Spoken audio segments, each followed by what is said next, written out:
Hello everyone, welcome back to my channel. My name is Isha and you're watching The Progress Element. For those of you who don't know me, I am currently a student at Minerva Schools at KGI, which is a university in the United States, and I am a former KLYES exchange student.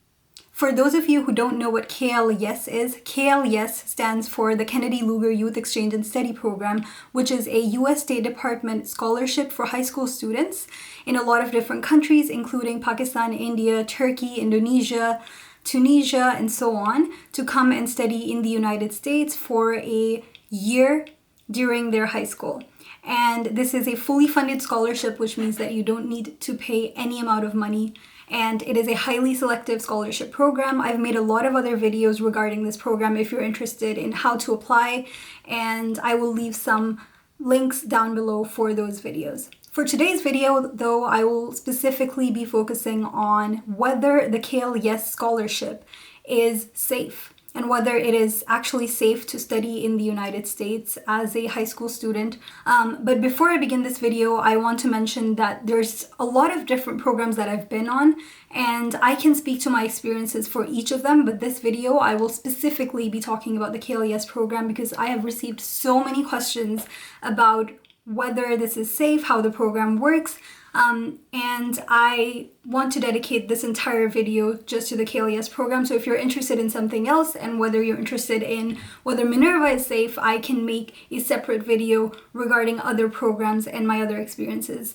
Other than that, I will also have another video about my experience living in the United States as a Pakistani female, and that experience will be geared towards religion, culture, and academia. So it is not necessarily talking about safety. That being said, another thing that is important to mention is that this is all my experience, so I cannot speak for anyone else, and I speak only about what I experienced, what I have seen, and what I've heard from my friends, and I have had a lot of different friends who have also been on the YES exchange program with me. There were, I believe, 107 other exchange students from Pakistan during my year, and I kept in touch with a lot of them. I also had a team of 10 different students who were also YES students and Flex students who were on this exchange program with me, and I want to speak about this experience. I think that this is likely applicable to Flex students as well. Flex is a very similar program to YES. It is actually a sister program to YES, but for different countries.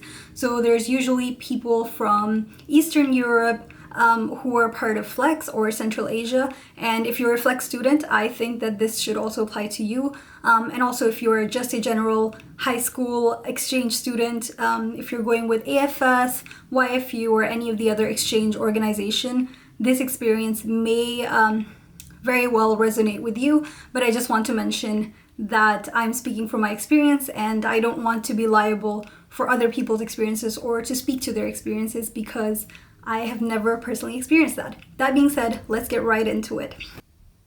So first, let's start with my experience. I was 15 years old when I first came to the United States.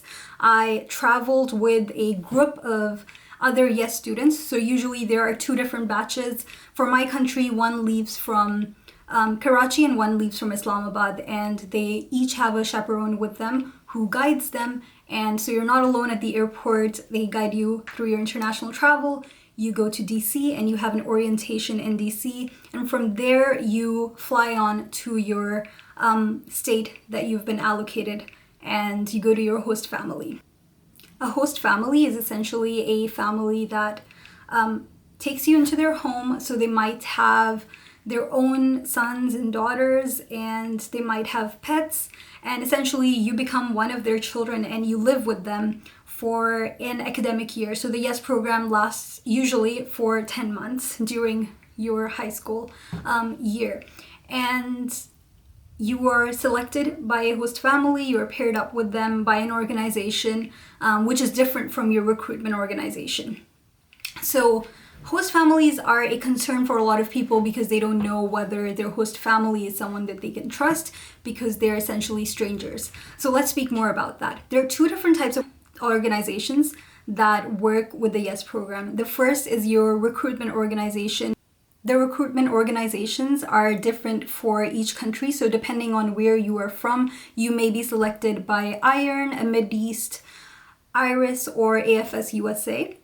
And then there's a second type of organization, which are called placement organizations. So the recruitment organization essentially selects you for the program. They're the ones who give you all the tests and give you all the rounds, which you have to essentially pass to be eligible for the scholarship. And once you have been selected for the scholarship, you are also selected by a placement organization.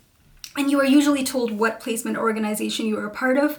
I was a part of AFS, which is a huge organization. I think it's the largest for exchange students in the United States, although I'm not 100% sure on that, but it's one of the largest for sure.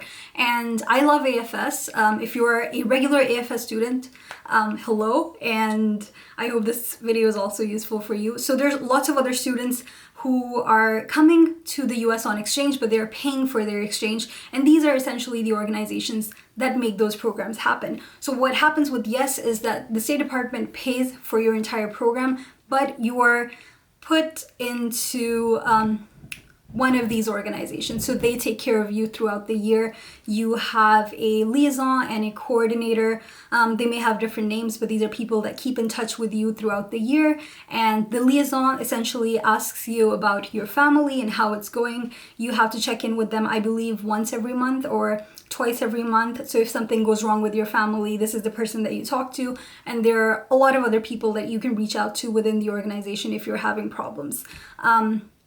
And now let's talk about host families. So host families are all these families that are also selected by this placement organization, and they go through background checks. I cannot emphasize how important this is. So lots of people are afraid that their families, may not be good people. And I would say you don't have to worry about that because the placement organizations do carry out background checks, and they make sure that they don't have any criminal background or are not weird people in general. So the host families are usually not paid. At least that is what I've heard. So for the YES program, I don't think any of the families are paid. So they are doing it out of goodwill. They want to know people of other cultures, and they want to accept you into their homes. I know that this is a unique thing, and this is not the usual case. So I'm from Pakistan, and I don't usually hear about families just accepting people into their homes. Usually there's a lot of hospitality, but not for random strangers, at least not where I'm from.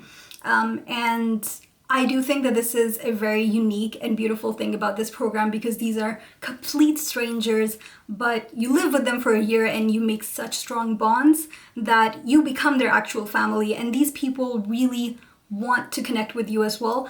So usually they're amazing people. I love host families. A funny thing, I'm currently staying with a host family. So it's summer now, and I am in the DC area, which is where I did my exchange 6 years ago. And right now I'm living with a host family that is not actually my host family, but a host family of my friends. I made a really good connection with them, and they're hosting me now.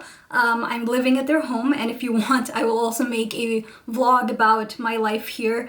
They have this beautiful, beautiful home in the woods in Maryland, and it's been a real joy to be with them. And I'm still connected with my own host family, and I lived with them last year. So, they're so cool that if you make a good connection, you will stay in touch with them. They might even visit you back home. I've said this many times, but my coordinator from AFS also visited me in Pakistan and lived with me and other students that she connected with during the exchange program. So with that being said, host families are good people, and they have been checked, and you are matched based on the information that you give during your application. This may be different for each organization, but I know for AFS, they look at your interests, and the people who are matching you with the host family may take that into account. You're also placed into a school or an institution. So usually these are high schools. I know that for some people, not YES students, but other AFS students, they may go to community colleges as well. And essentially you live with the host family, and then you go to your school or college and you study there. Some common placement organizations that work with YES are AFS, American Councils, ACES, AYUSA, Greenheart, CCI, YFU and WorldLink. I'm just mentioning these names just so that they resonate with you. You really don't have to know about this at this point. But if you're curious, these are the organizations that are usually placing you with families and taking care of you throughout the year. Speaking of families, families come in all different shapes and sizes. So you may have one parent, you may have two parents, you may have host siblings, you may not have host siblings, you may have host siblings who live with you, you may have those who do not. I had two host siblings. My host sister lived with me and also went to a school.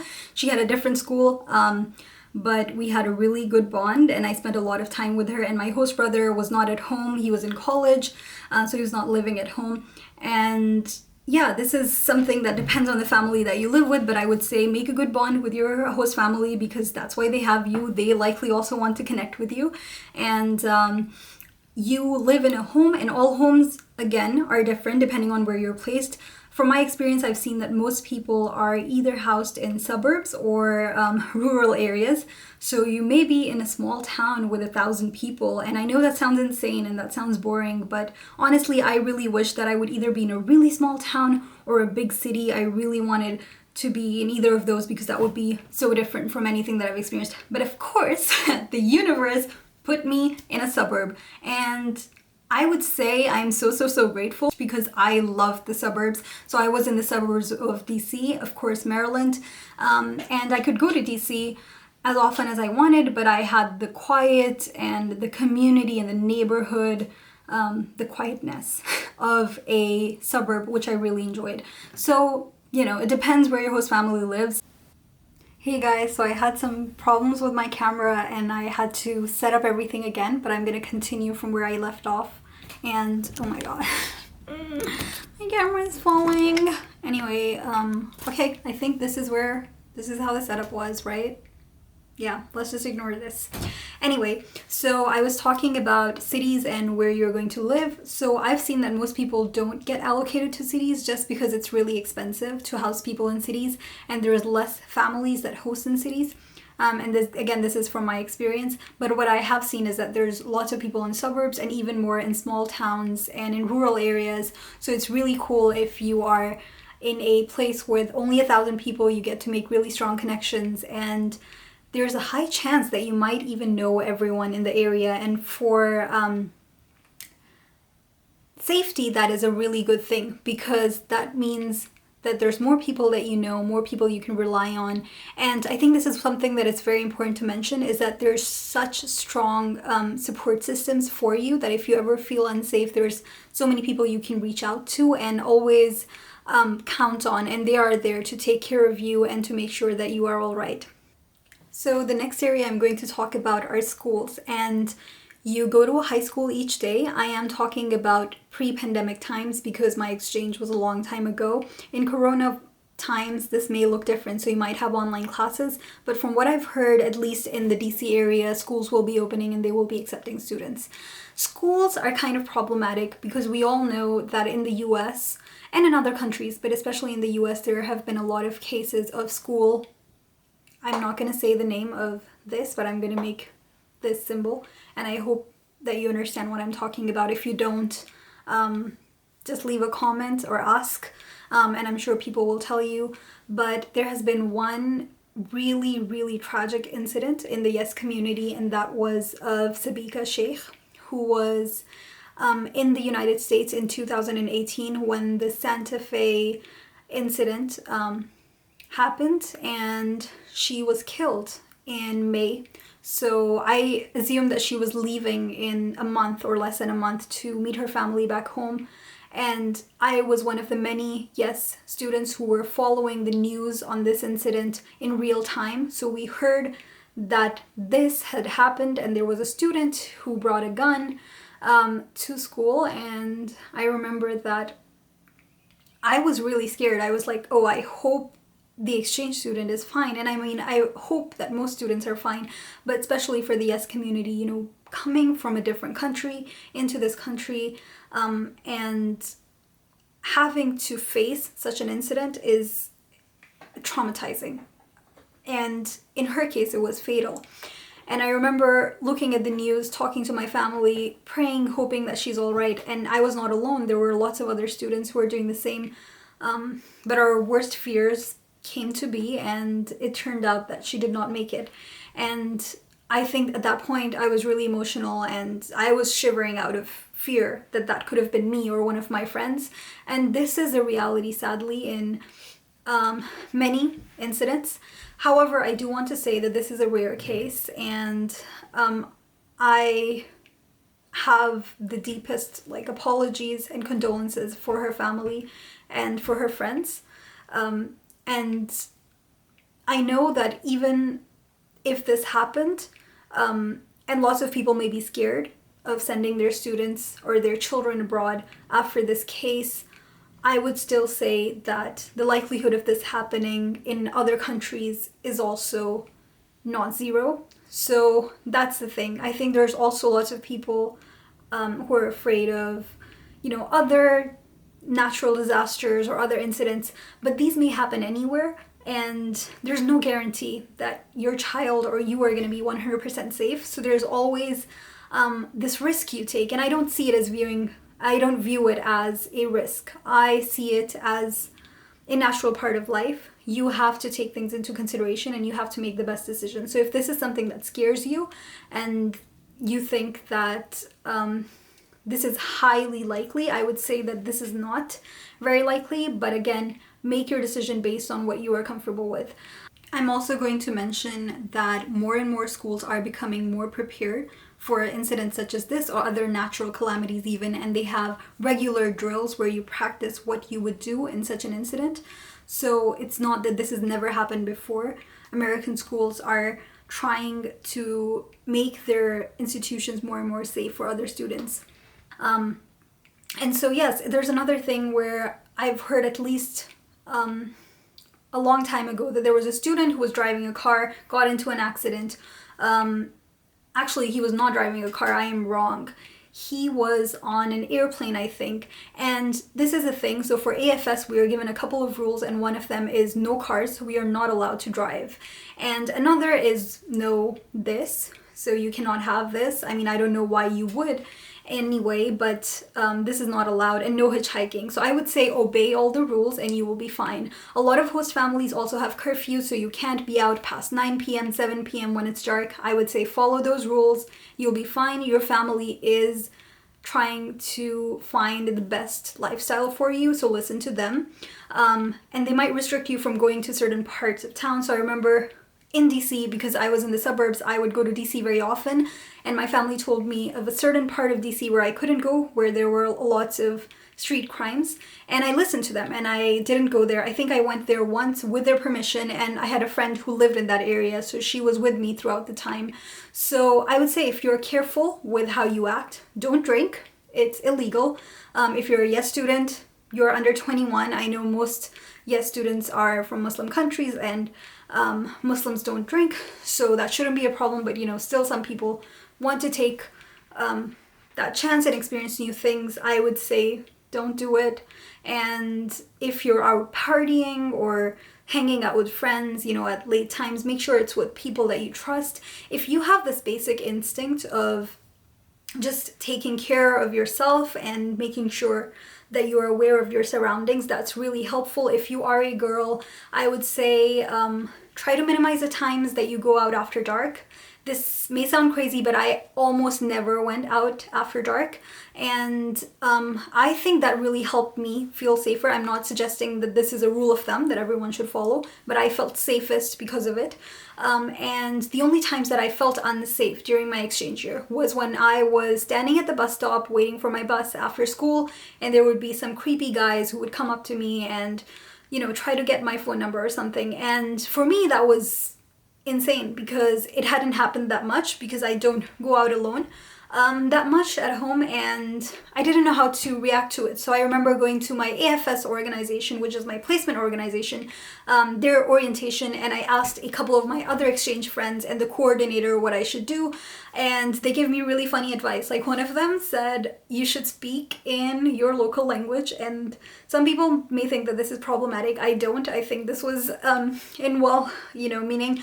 And he said your language might scare this person, and another said just walk away or have your headphones in. But I had my headphones in and I was trying to look like I was busy, but these people would still approach me. So I actually followed their advice, and I would act like I was on the phone, and it helped a lot of times because they would think that, you know, I'm with someone or I'm going to meet someone.